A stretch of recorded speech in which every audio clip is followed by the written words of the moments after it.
Hola, soy Ignacio Escolar y esto es Confinados, la sección diaria de entrevistas en vídeo, donde tenemos hoy como invitada a la alcaldesa de Barcelona, Ada Colau. Bienvenida, Ada, ¿cómo estás? Hola, muchas gracias. Pues bien, estoy bien. ¿Y vosotros? Razonablemente bien para la situación en la que nos encontramos. ¿Cómo llevas el confinamiento? ¿Cómo está siendo tu día a día ahora que no puedes, bueno, vas al ayuntamiento ya, pero no puedes trabajar con la normalidad con la que lo hacías normalmente? ¿Cómo es gobernar una ciudad en mitad de esta pandemia? Bueno, han habido momentos muy distintos, supongo que como todo el mundo, ¿no? Creo que en eso, más que política, soy humana. Y entonces ha habido un primer momento, los de las semanas más intensas de confinamiento, que han sido duras, han sido muy duras. O sea, estar por obligación encerrada muchas semanas en casa es muy duro a nivel psicológico, ¿no? Y emocional. Además, en mi caso, con 2 niños pequeños, que es en la parte del confinamiento personal es lo que más me ha hecho sufrir, ¿no? Que les he visto durante 40 días sin poder pisar la calle y eso claramente era muy duro.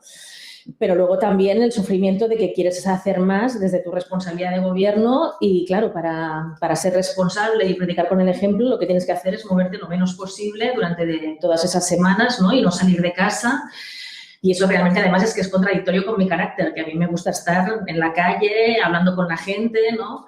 Y más cuando hay sufrimiento, que quieres estar cerca de la gente, ¿no? Y la verdad es que una de las cosas que me ha pasado es que han habido momentos en que, aunque la tecnología nos estaba ayudando a poder mantener el contacto, a poder trabajar, porque he estado haciendo muchas reuniones de trabajo desde casa también, teletrabajando como todo el mundo, pero hay un momento que a la tecnología y a las redes sociales les coges un poco de manía, porque una cosa es que sean una opción y otra cosa es que sean una obligación.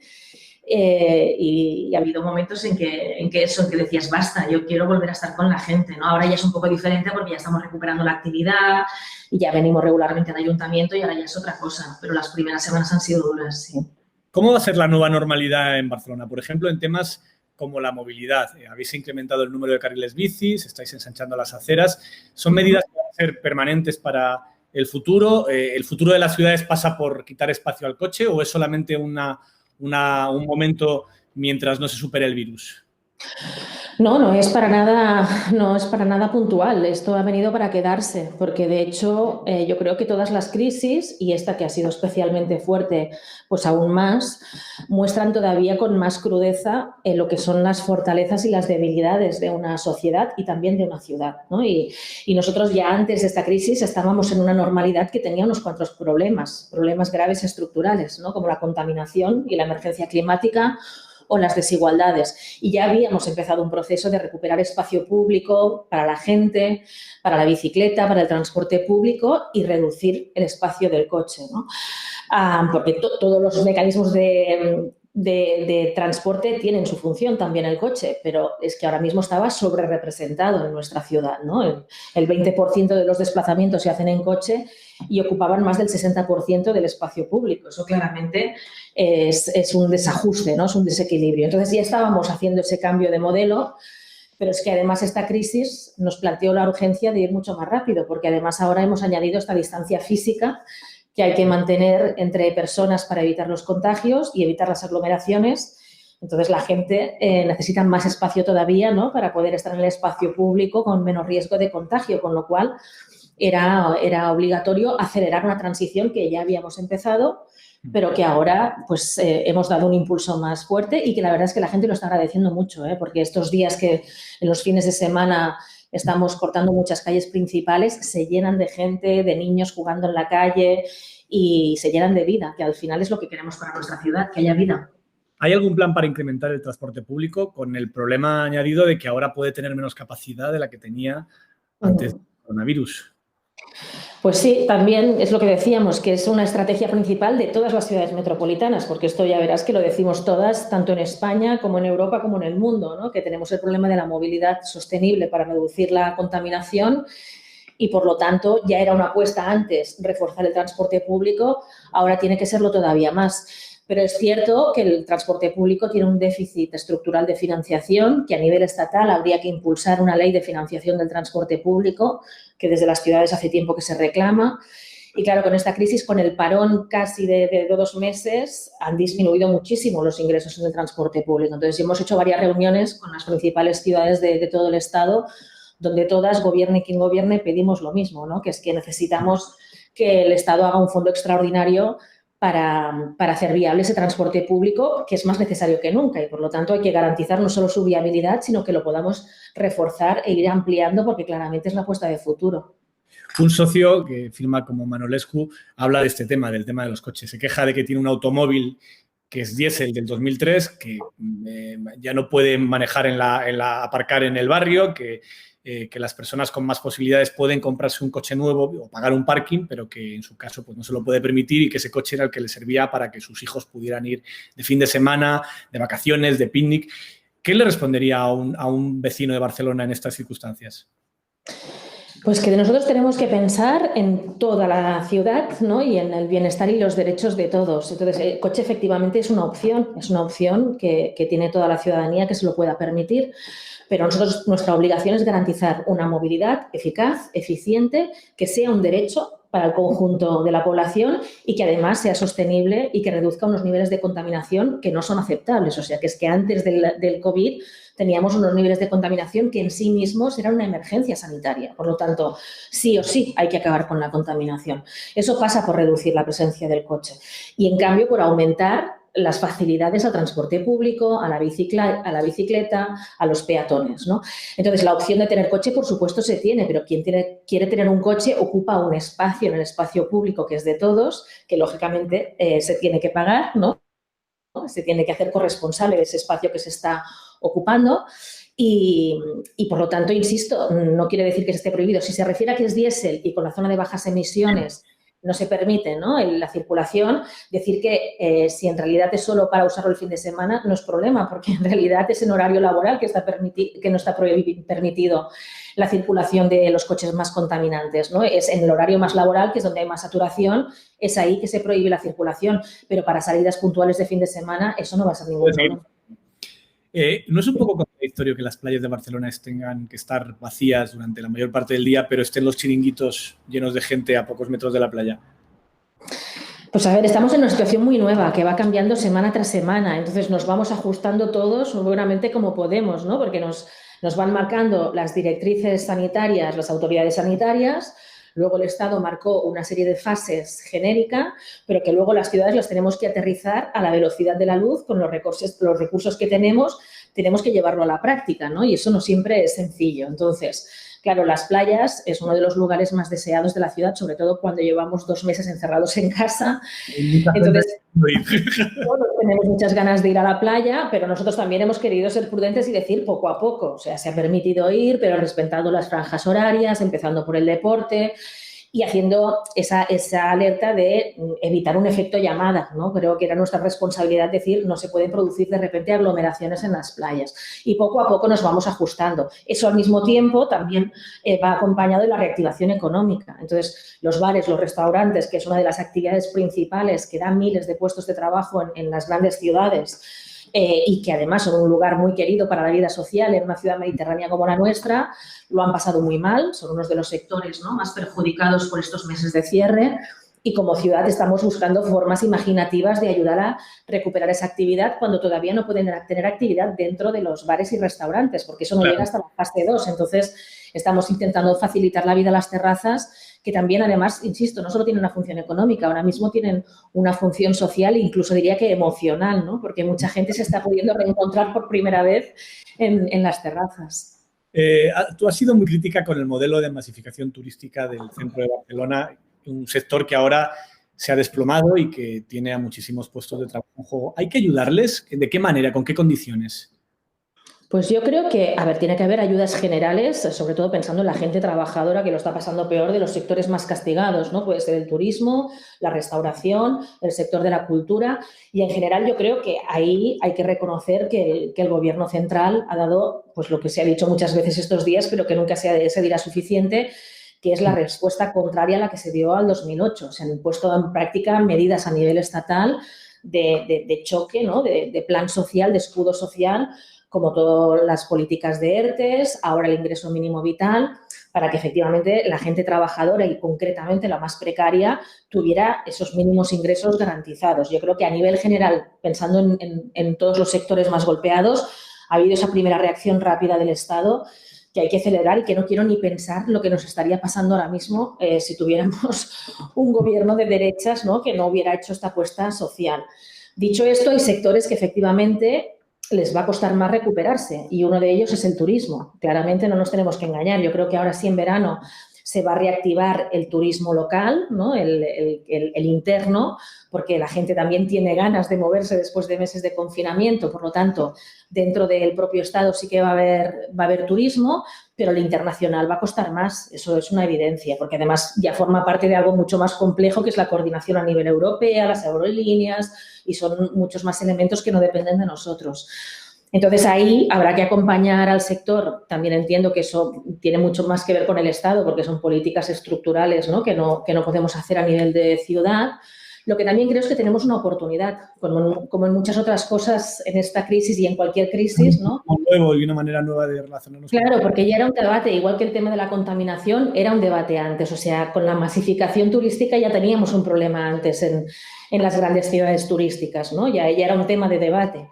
Entonces, este parón, que desde luego es malo y que ha causado mucho sufrimiento, ¿no?, empezando por la afectación del virus, pero una vez que se produce nos da la oportunidad de hacer una reflexión y de acelerar algunos cambios que habíamos empezado a trabajar hacia formas de turismo más equilibradas, más sostenibles, más culturales, ¿no?, y que estén más distribuidas, también entendiendo que efectivamente es un derecho viajar, que nos encanta que nos visiten porque somos una ciudad abierta y nos encanta que nos visiten, pero que el turismo masificado creo que ya antes presentaba problemas y ahora la masificación todavía más es un problema a largo plazo, porque no es solo una cuestión de un mes o 2 meses, ¿no? Hasta que hayan vacunas puede pasar más de un año. Por lo tanto, es evidente que hay que revisar esa idea de masificación e ir hacia otras formas de economía del visitante y de turismo. Antes hablabas de las ayudas sociales que el Gobierno está aprobando para los sectores más desfavorecidos, el ingreso mínimo vital. ¿Qué te pareció la gestión sanitaria, no la económica, la gestión sanitaria de la crisis? ¿Crees que ha sido tan mala como dice la oposición, que ha sido inevitable que tuviésemos estos datos tan elevados de contagios y de fallecimientos, que se hicieron cosas malo a destiempo?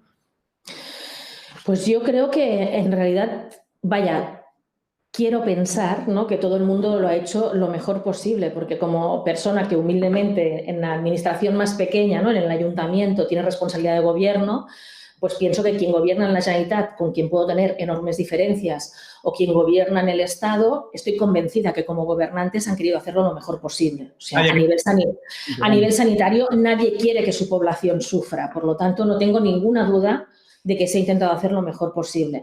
Claro, es fácil. Cuando pasan meses, miras atrás y dices, hombre, pues se podría haber empezado el confinamiento antes, pero eso ha pasado en todos los países, ¿no? Entonces, evidentemente, habrá que aprender de esta experiencia. Lo que no estoy nada de acuerdo es con la oposición de acoso y derribo que está haciendo la derecha y la extrema derecha en España, que para mí es motivo de vergüenza ajena, ¿no? Creo que eso no se está viendo en otros países y creo que no es lo que pide la ciudadanía. O sea, una cosa es que hagas una crítica constructiva, por supuesto, que hagas propuestas desde la diversidad de opiniones, faltaría más, y otra cosa es el acoso y derribo que estamos viendo por parte de una extrema derecha desbocada que está cada día diciéndole al gobierno que es ilegítimo y que prácticamente es responsable de todas las muertes, y eso todos sabemos que es falso. Entonces, yo creo que sí, que se ha hecho la mejor gestión posible dentro de las dificultades que había.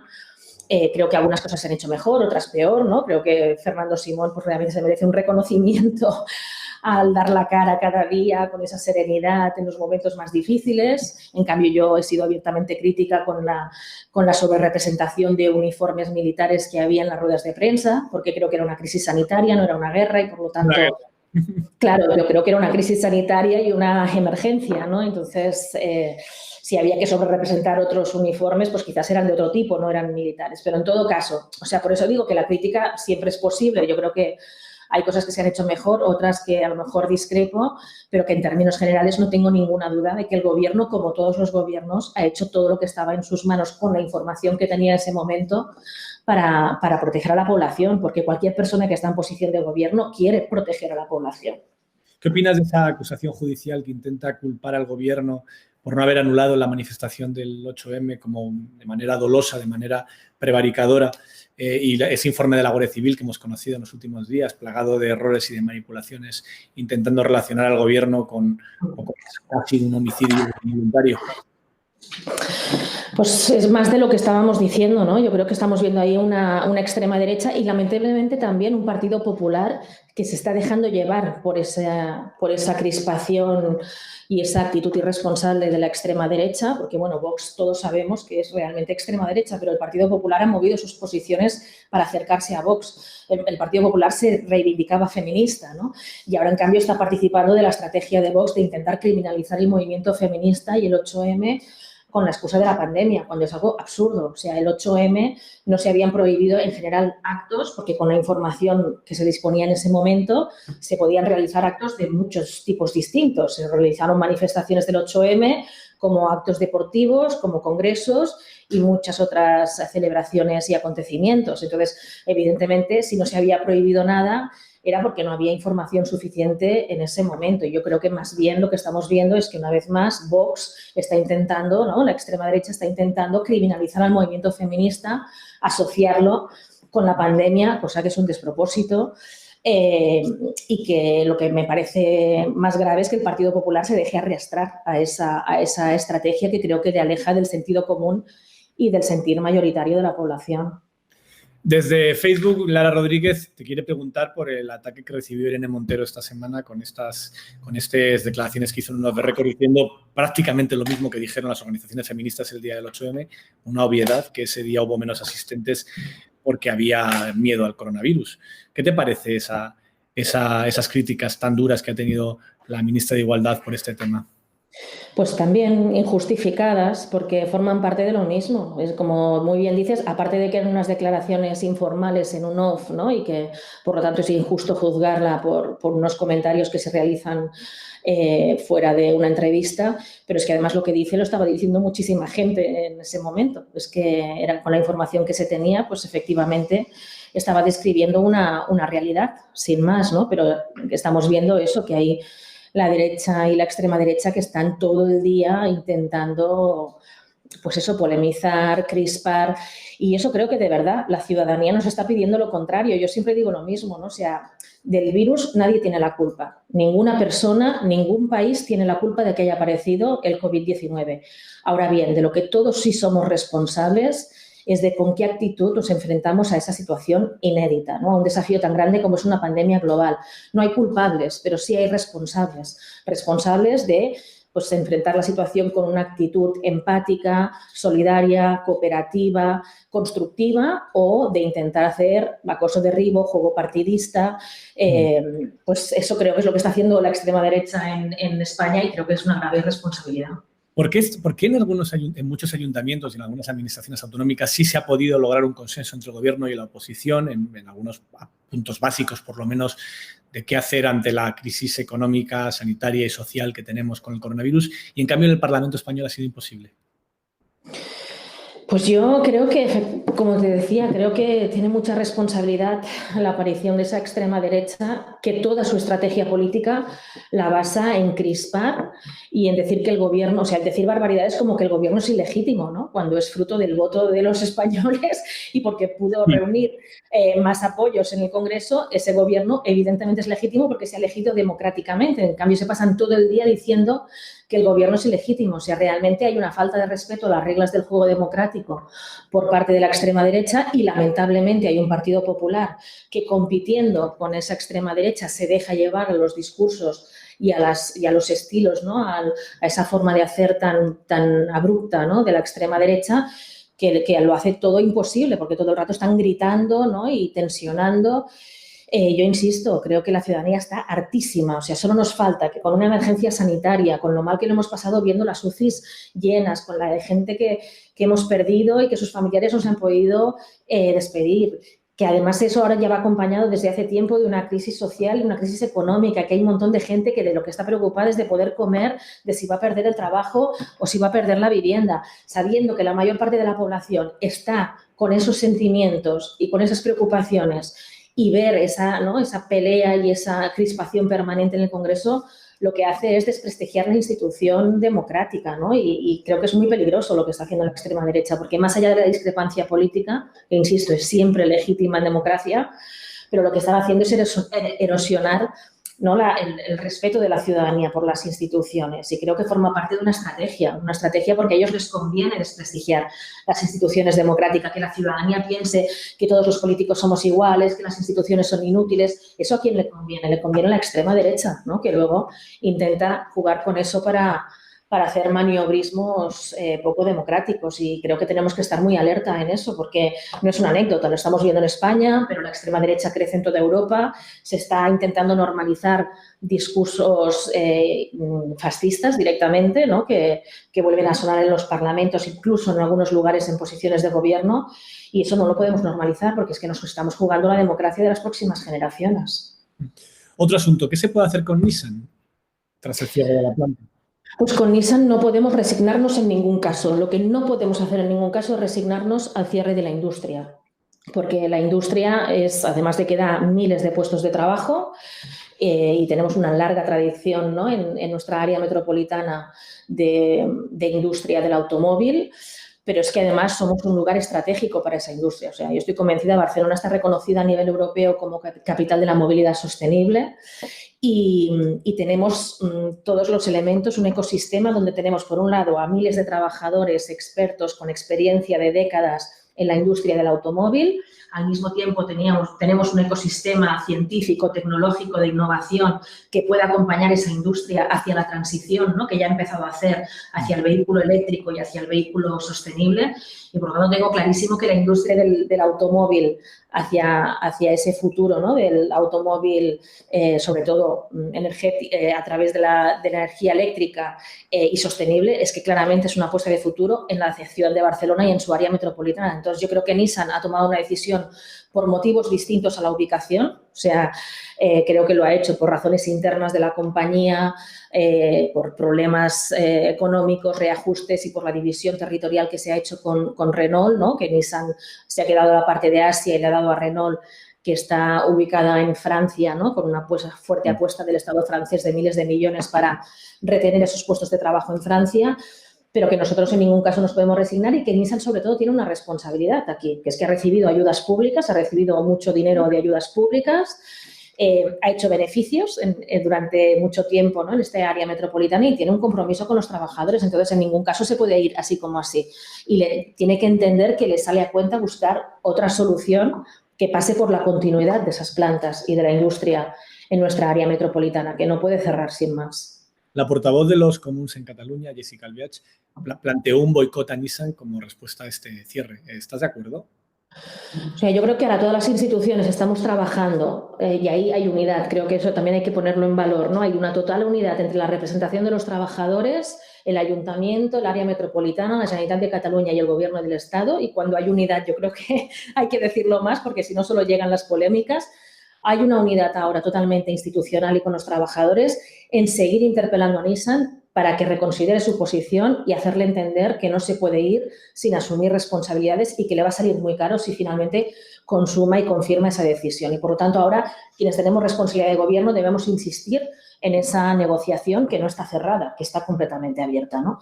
Al mismo tiempo, yo creo que Jessica Albiach lo que estaba recogiendo es también lo que es un sentir común popular, que es que una empresa que se comporta de forma irresponsable con sus trabajadores y con el territorio, que le ha dado muchos beneficios, evidentemente va a tener unos costes de imagen que van a perjudicar también, evidentemente, a esa marca en nuestro país, ¿no? Eso también lo recogía Antón Costas en un artículo este fin de semana. Es evidente, o sea, las multinacionales en general, o sea, tienen que entender que tienen una responsabilidad, que no solo van a hacer el máximo beneficio en lugar, y cuando por el motivo que sea quieren cambiar, se desentienden de ese territorio con todo el beneficio que les ha dado antes, ¿no? Hay una responsabilidad. Y las grandes empresas también tienen función social, tienen responsabilidad con sus trabajadores, y ahí también creo que tenemos un reto, que es que haya un cambio de normativa como mínimo a nivel europeo para regular más estas cuestiones, ¿no? Grandes empresas que reciben ayudas públicas pero luego se desentienden de sus responsabilidades sociales. Yo creo que eso hay que poner límites, porque el capitalismo salvaje ya hemos visto que provoca mucho sufrimiento, mucha desigualdad, y no funciona cuando hay una crisis grande como la actual. Entonces sería momento de hacer cambios. ¿Crees que el 21 de junio se podrá salir del área metropolitana de Barcelona según la evolución actual de la epidemia en la ciudad? ¿Va a ser posible o no va a ser posible? Sí, yo creo que estamos evolucionando muy bien. Ahora ya nos podemos mover por toda la región metropolitana, ¿no? Que fue una cosa que fue polémica porque en un primer momento la Generalitat no lo veía claro. Ahora ya es posible esta semana en toda la región metropolitana movernos y cambiar ya de región metropolitana a otras zonas. Entiendo que irá asociado a esa fase 3, que nosotros ya prevemos pasar a la fase 2 el próximo lunes. Y, por lo tanto, alrededor del 22, creo que es de junio, es cuando se prevé que ya podamos estar en la fase 3 y pueda haber esa movilidad entre regiones. Una socia que firma como Charlie675 te quiere preguntar por tu relación con el señor Valls, con Manuel Valls. ¿Cómo es esa relación ahora? ¿Qué tal es? Pues la verdad es que no hay mucha relación en la medida en que piensa que es, aparte de que es una formación política con la que tenemos diferencias importantes de modelo en general, pues sí que hemos tenido el contacto que tengo con el resto de grupos, ¿no? Durante esta crisis pues hemos tenido varias reuniones telemáticas con todos los portavoces de los grupos, ¿no? Y nos hemos visto para afrontar pues el reto, por ejemplo, del desequilibrio presupuestario, y eso lo hemos hecho en reuniones con todos los portavoces de los grupos municipales, y ahí yo tengo que agradecer que todos los grupos, más allá de las diferencias, en las cuestiones más críticas, han tenido esa voluntad de diálogo y de entre todos buscar una solución.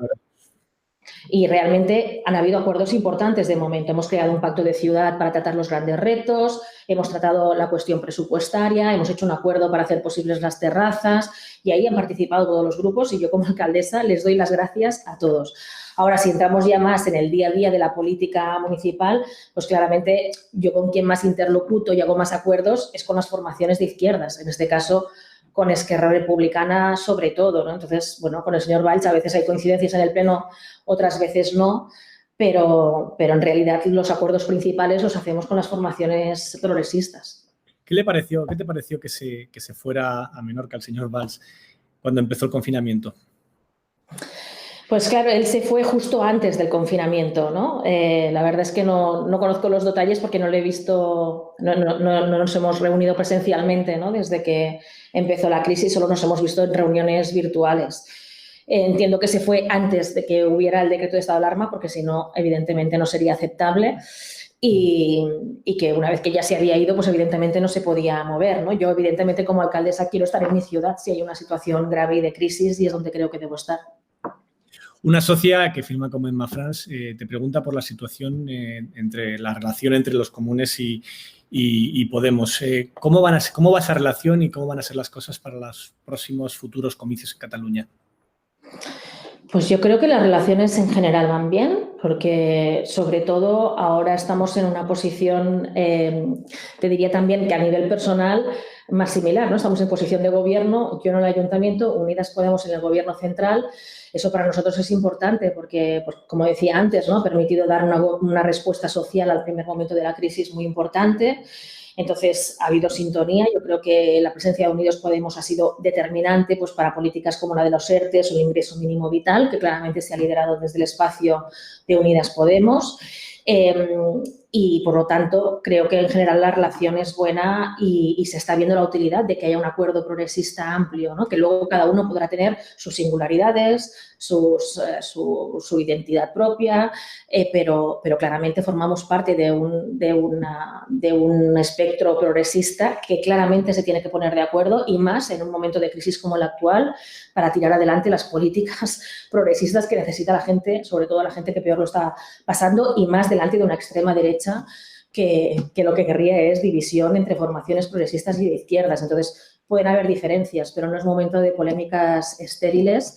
Ahora bien, igual que te digo esto, también te digo que yo ante todo soy alcaldesa de la ciudad de Barcelona y, por lo tanto, si le tengo que decir algunas cosas claras al gobierno central, se las digo. De hecho, recientemente se lo he dicho tanto a ministros de Unidas Podemos como del Partido Socialista de manera constructiva, pero les he dicho que no pueden volver a repetir el error de otros gobiernos anteriores de olvidarse de las ciudades.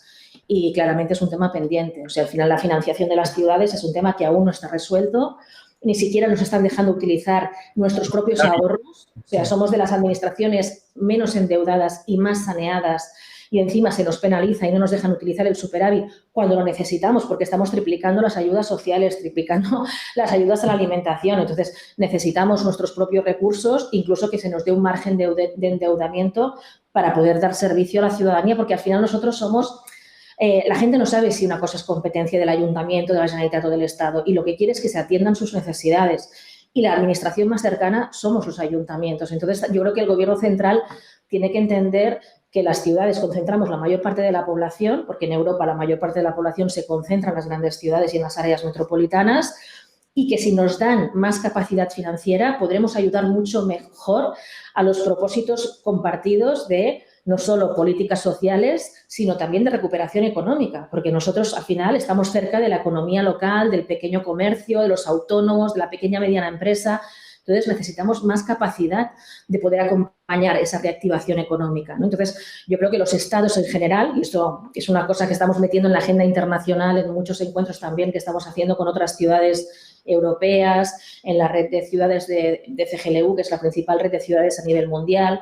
En muchos encuentros me he reunido varias veces con los alcaldes de las principales ciudades de España durante estas semanas, y gobernados por partidos distintos, pero hay un grandísimo consenso de que los estados en general y el Estado español en particular tienen que entender que las ciudades somos aliadas para conseguir los grandes retos como luchar contra la desigualdad, gestionar mejor la crisis, acompañar la recuperación económica, pero para eso nos tienen que dejar acceder a nuestra propia financiación, y eso es un tema pendiente en el que voy a seguir insistiendo cada día si hace falta, por mucho que estén gobernando los míos, por decirlo sencillo. ¿Cómo ves la alianza entre PSOE y Unidas Podemos? ¿Crees que va a durar o hay riesgo de que se rompa?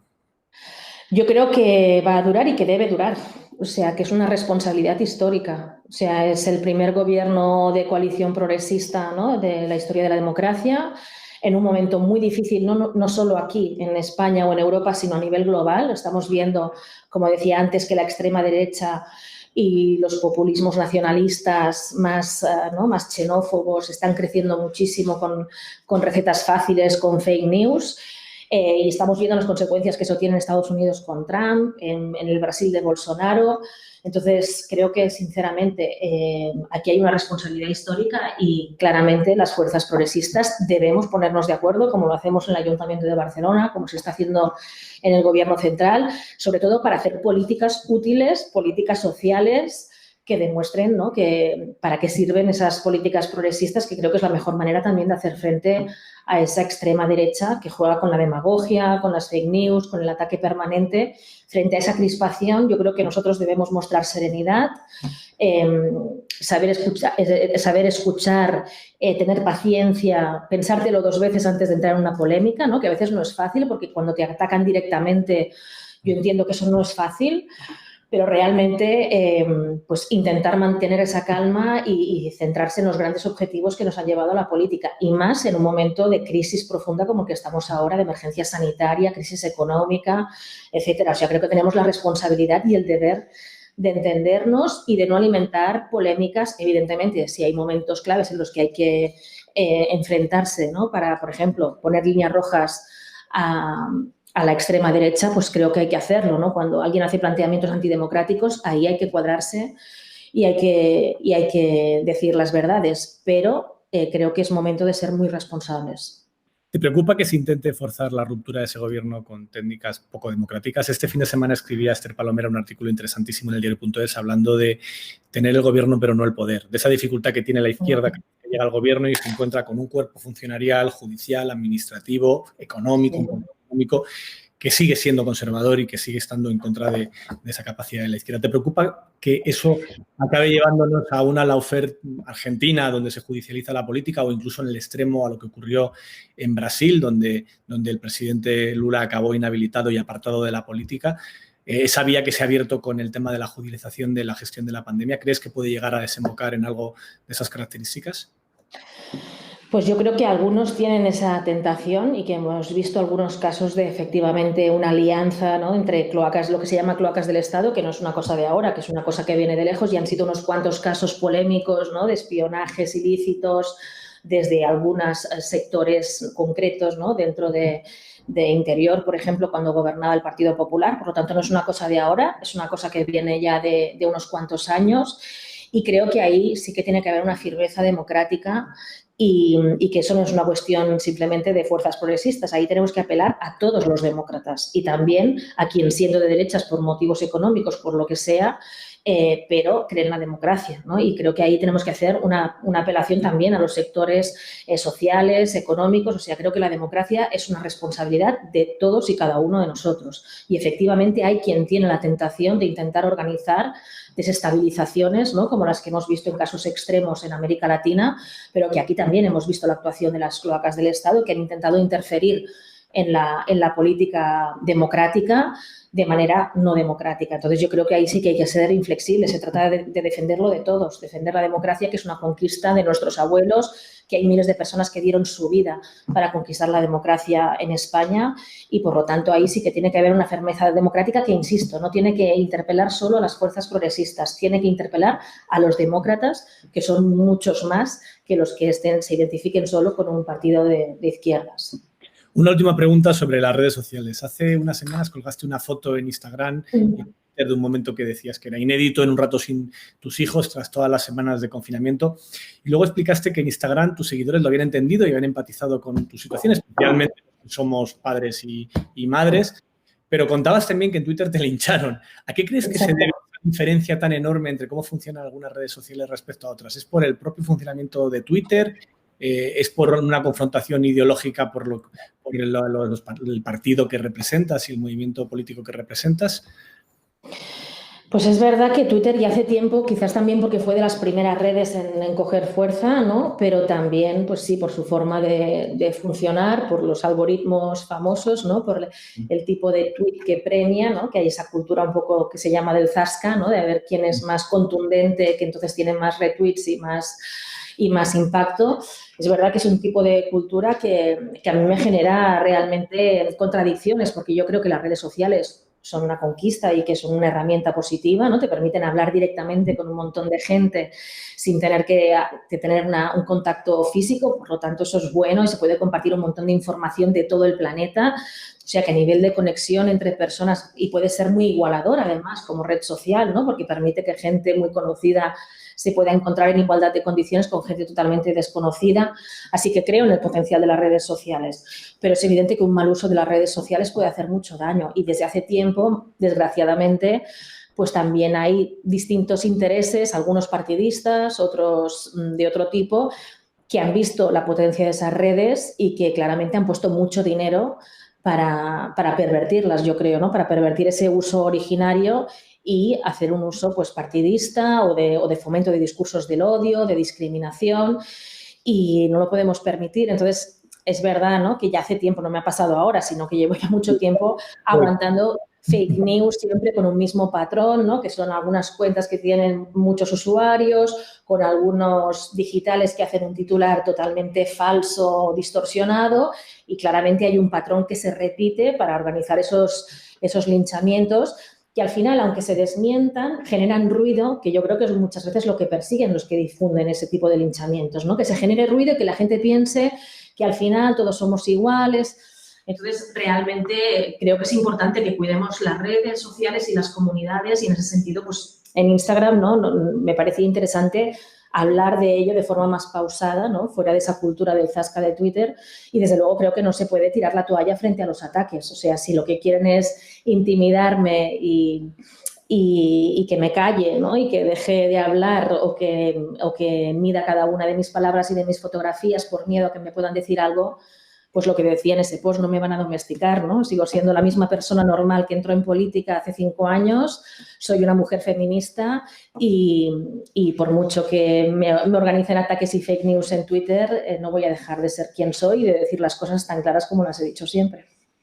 Pues muchísimas gracias por este rato, alcaldesa. Gracias a los que nos habéis acompañado en esta conversación. Mañana volvemos en Confinados de nuevo a las 6:30 y tendremos como invitada a Cristina Rosenviñe, a otra mujer mañana, para hablar de música y de cómo está afectando toda esta situación al mundo de la cultura. Gracias, alcaldesa. Gracias, Ada. Gracias, un placer. Un abrazo.